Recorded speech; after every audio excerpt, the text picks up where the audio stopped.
ভিয়েতনামের বিপক্ষে প্রীতি ম্যাচ ও Asian cup বাছাইয়ের শেষ ম্যাচ খেলতে বাংলাদেশ দলের সাথে যোগ দিয়েছেন হামজা চৌধুরী।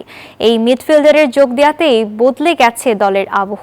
সেই সাথে হামজা চৌধুরী স্থানীয় সমর্থকদের আবদার মিটিয়েছেন অটোগ্রাফ দিয়ে। ভিয়েতনামের মাটিতে প্রীতি ম্যাচের প্রস্তুতিতে নতুন করে প্রাণ এনে দিলেন Hamza Chowdhury.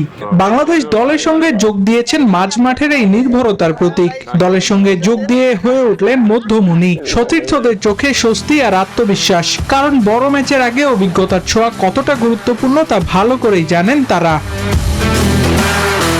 Head coach heavier ক্যাব্রেরাও সময় নষ্ট করেননি। হামজাকে পাশে নিয়ে কৌশল নিয়ে করেছেন দীর্ঘ আলোচনা। ভিয়েতনামের বিপক্ষে প্রীতি ম্যাচে কিভাবে লড়বে দল তার রূপরেখা যেন আগেই সাজিয়ে ফেললেন দুজন মিলে।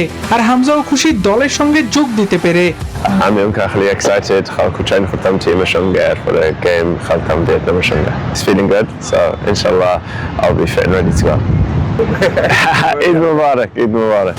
তবে মাঠের বাইরেও হামজার উপস্থিতি ছিল সমান উজ্জ্বল। স্থানীয় সমর্থকদের ভালোবাসায় সিক্ত এই মিডফিল্ডার হাসি মুখে দিয়েছেন অটোগ্রাফ, তুলেছেন ছবি। সব মিলিয়ে বাংলাদেশের হামজা ভিয়েতনামে হয়ে উঠলেন প্রধান আকর্ষণ।